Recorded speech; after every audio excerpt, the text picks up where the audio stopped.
Hey folks, in this video we're going to look at a couple more para-summary questions. I hope you've remember some of the lessons from the previous video on para-summary. Summarizing is actually very important. It's an important skill when you are reading, irrespective of whether you're appearing for CAT or not. You need to know how to summarize. We all have our friends, isn't it? The guys whom if we ask, how was your breakfast or dinner, they'll start with when my grandfather met my grandmom, some 1,000 years ago.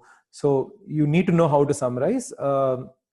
To reiterate from the previous video, before I show you the questions, please remember that any paragraph when you're trying to summarize revolves around one or two keywords at most. Okay, so you have to figure out what are those keywords, why does the paragraph revolve around those keywords, and if you look a little carefully, you will see one or two central ideas in any paragraph. Okay, generally it will be either a main idea, it will be a main idea plus a couple of sub ideas, or it will be a main idea and a contrast idea, or contradictory idea.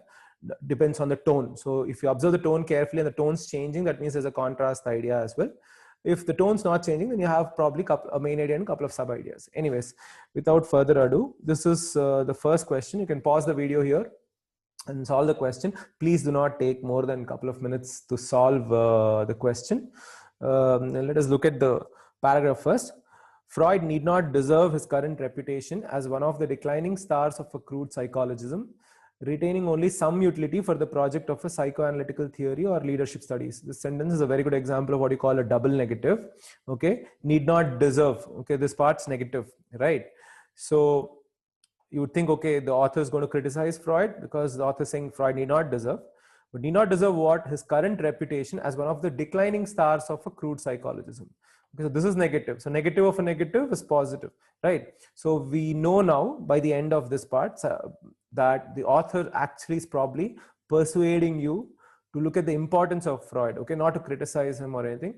So Freud need not deserve his current reputation as one of the declining stars of a crude psychologism, retaining only some utility for the project of a psychoanalytical theory or leadership studies. Again, this is a continuation of this second idea. So Freud is being looked at by some people as a declining star who only has importance with respect to his psychoanalytical theory, right? But the author is saying he need not deserve that. So we have need not deserve his current reputation, one part. Okay, what is the current reputation? As a declining stars of a crude psychologism, retaining only some utility for this project. Okay, makes sense. Now what I would like to suggest, so this is just, the author would need not have even mentioned this. The author could have just said Freud's continued relevance. So these are all filler words. Okay, so when you're reading them, it's okay, just make a mental note that okay, I don't have to worry. It should just be like a blur when you come back again.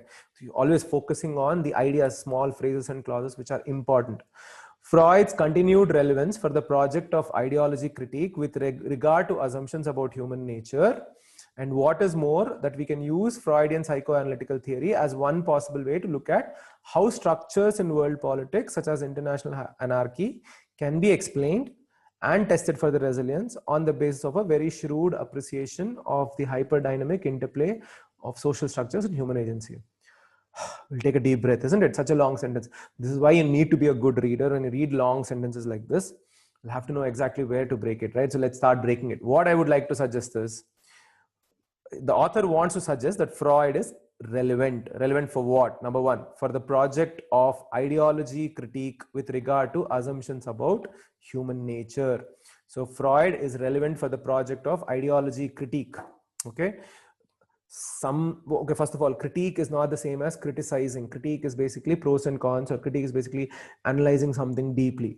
Okay, ideology critique, so going down a little bit deeper into ideology, writing about the pros and cons, making some assumptions about human nature. Freud's relevant for all this according to the author. And what is more, okay, this is just adding what do you call that, some filler words again. We can use Freudian psychoanalytical theory. So psychoanalytic theory is not just about leadership studies. We can use it as one possible way to look at how structures in world politics, this is again in brackets, okay? This is just an example. A main part for us is how structures in world politics can be explained, okay? This is the idea. And if you notice, there's a comma and an and. If you remember from one of the previous videos, if there's a comma and an and, you can, the author is doing that to tell you that there are two separate distinct ideas.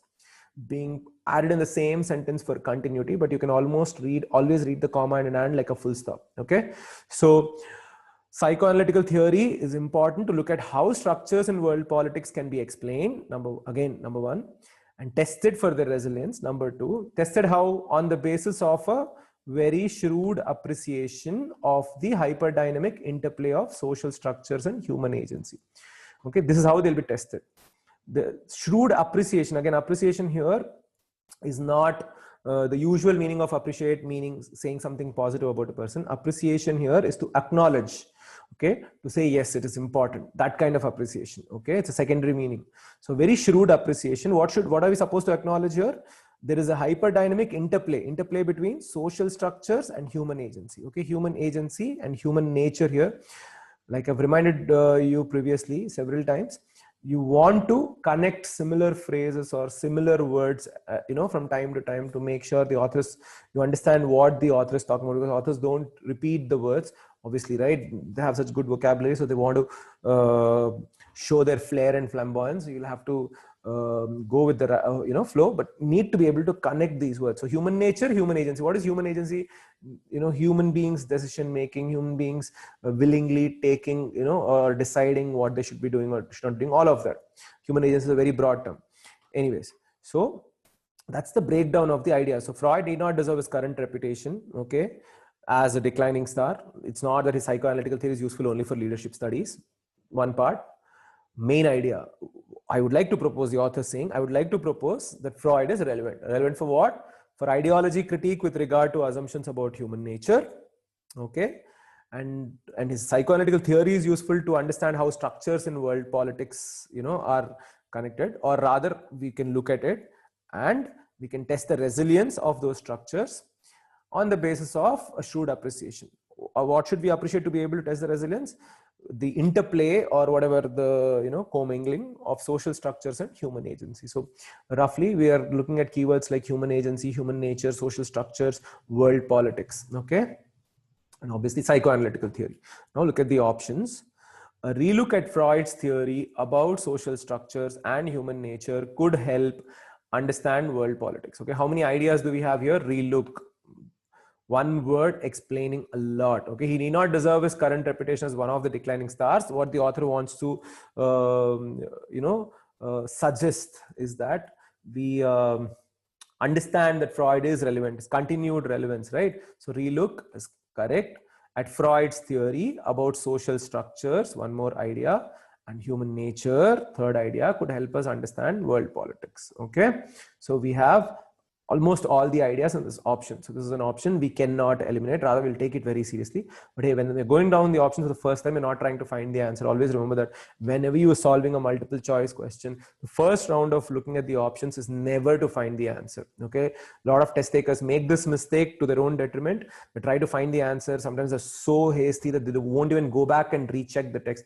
Bad idea. Okay, your first job is to use your memory, use your understanding of the tone, try to eliminate some options, try to see which ones are close, then compare the close options, then go back and always recheck. Okay, don't be penny wise pound foolish saying, oh, I'll save some 20 seconds by not rechecking. You're going to lose a mark where you could have scored 3 marks. Anyways, so Freud's psychoanalytical theory explains the hyperdynamic interplay of social structures and human agency in world politics. You have some keywords here: psychoanalytical theory, hyperdynamic interplay of social structures, human agency.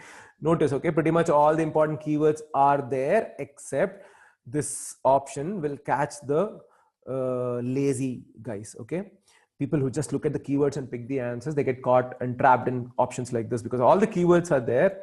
But there's one very interesting word here explains, which pretty much changes the entire meaning of how these keywords are playing with each other.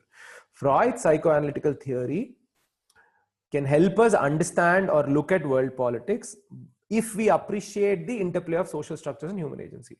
By acknowledging that there is some interplay, we can apply Freud and we can acknowledge this part, and then together, by putting these two together, we understand world politics. Okay, that's totally different from the psychoanalytical theory explaining this interplay. What's the meaning of this sentence, psychoanalytical theory explaining? It means Freud's psychoanalytical theory is actually about the interplay of social structures and human agency in world politics, which is not true. We don't actually even know what the psychoanalytical theory is about. If you notice, What for the project of ideology critique with regard to assumptions about human nature, and what is more, that we can use Freudian psychoanalytical theory as one way to look at how structures in world politics can be explained on the basis of a shrewd appreciation. So we have to use the theory, okay, and be appreciative of the hyperdynamic interplay of social structures, and that way we'll understand world politics. So we do not even know what the psychoanalytical theory is about in the first place. Okay, so if you say that psychoanalytical theory explains this, no, it doesn't. Okay, so we can eliminate this option.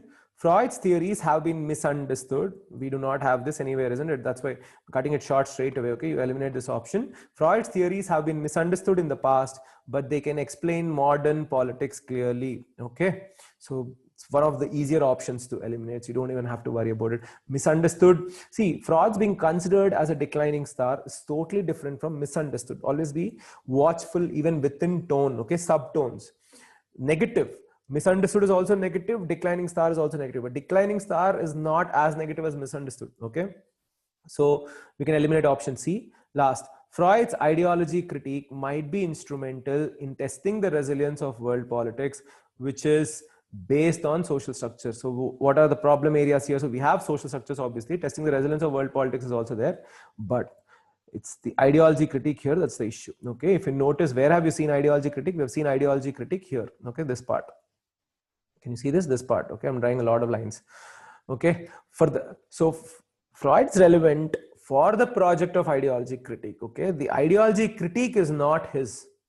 He's relevant to understand the ideology critique with regard to assumptions about human nature. Okay, A is important to understand B, which is about C. That's the structure of the paragraph. The option is saying the theory B belongs to, A. So we can eliminate this option straight away. Okay, so what's the answer to this particular question? It is option A, right? Let's look at the second question. Again, you can pause the video, use 2 minutes, couple of minutes, and solve the question. Okay, epistemologically, classical realism, okay, anything related to knowledge is epistemologically. Okay, you don't have to go deeper than that. Generally, for RC passages and summary questions, if you vaguely know what's it about, it's okay. Okay, epistemologically, classical realism and critical theory operate with what Karl Mannheim called the spatio-temporal conditionality of knowledge. So this guy and this guy, they operate with this condition. Okay, this means, elaboration sentence again, we are not getting any new information. This means that knowledge depends upon and only has significance in the historical, cultural, socio-political context in which it was created. So these three are powerful words because together they give us what the author meant by spatio-temporal conditionality of knowledge. Watch out for elaborations like these. Okay, even in an RC passage, there's one very funky looking term, right? But you don't have to get all hassled and bamboozled by the funky looking term. Okay, instead you wait, because the author is going to explain this further. And then somewhere later, the author says only has significance. It means that knowledge depends upon A, B, and C, these three contexts in which it is created. Therefore, knowledge operates within those constraints. Okay, and what kind of knowledge are we talking about here? Classical realism, critical theory. Where did knowledge suddenly pop up from here? Because it says epistemologically. Okay, within this context, characteristic thought styles evolve that determine the creation and direction of knowledge. So it operates within those contexts, and from there different thought styles evolve.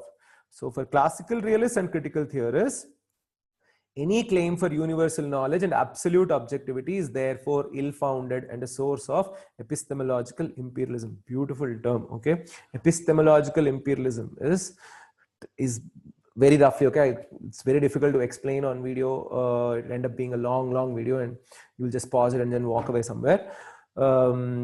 Epistemological imperialism, on a very rough note, is knowledge-based dominance. Okay, to bring down other people, saying your knowledge is only the right knowledge and other people's knowledge is not the right knowledge, or your ideology is more correct than the other person's. So imperialism is a negative word. Okay, so epistemological realism. What is epistemological realism? Any claim for universal knowledge, any claim for universal, basically the author is saying any claim for universal knowledge is crap. Okay, or bullshit. Why? Because any thought style evolves from within historical, cultural, socio-political context. So there's a historical, cultural, socio-political context for any thought style. The thought style evolves within that.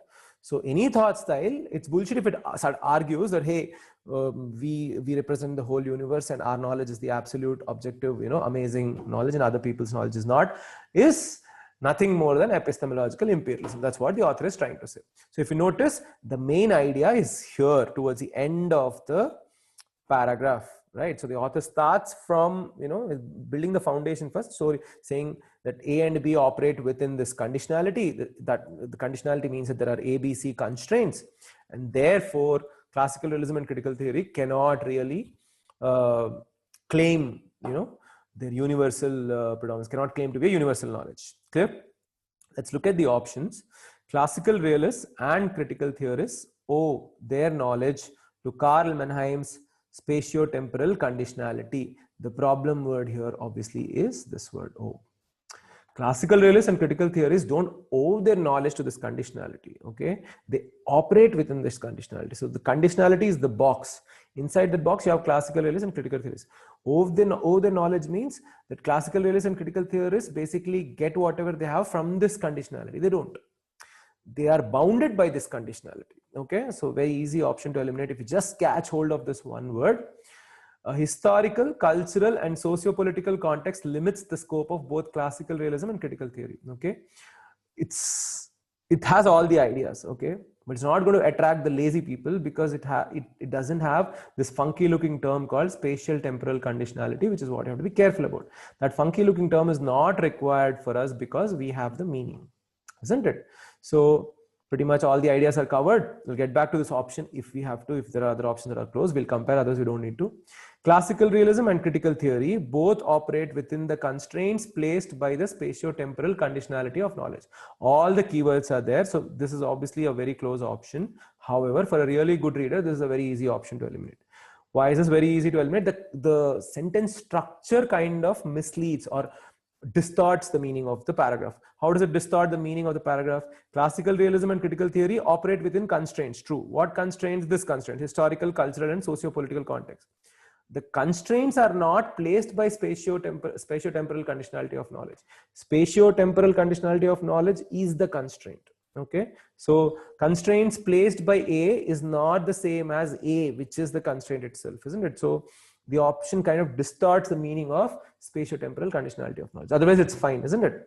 If this option could become the right answer if I said classical realism and critical theory both operate within the constraints of spatio-temporal conditionality of knowledge. It would have been partially correct. Again, what's the difference between option B and C? The other part, okay, if you notice, we have this word here, limits the scope. Limits is a negative word.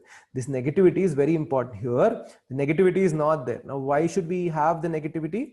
Because the paragraph ends with negativity, isn't it? Classical realists and critical theorists, any claim for universal knowledge and absolute objectivity is ill-founded. This is the main idea, right? So all of this entire part is represented by the word limit, okay?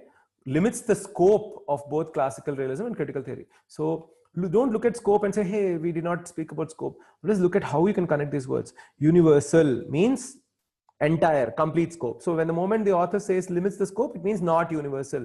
Which not the test taker says, that's me, not the test taker, the test giver rather in this case, question setter. Okay, my apologies.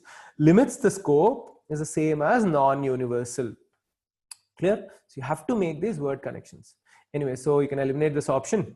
Characteristic thought styles that influence knowledge arise from historical, cultural, and socio-political context. This is what I was talking about with respect to C. Okay, it's partially correct. Characteristic thought styles that influence knowledge arise from these contexts. Fair enough. But where is the limit part? The negativity is in there, isn't it? It arises from these. Fair enough. But because it arises from these contexts, it cannot claim to be universal. Okay, so we can eliminate this option. So the answer to this particular question is option B. Okay, hope you've benefited from these two videos. If yes, please share, subscribe, smash the bell button. Until next time, peace out.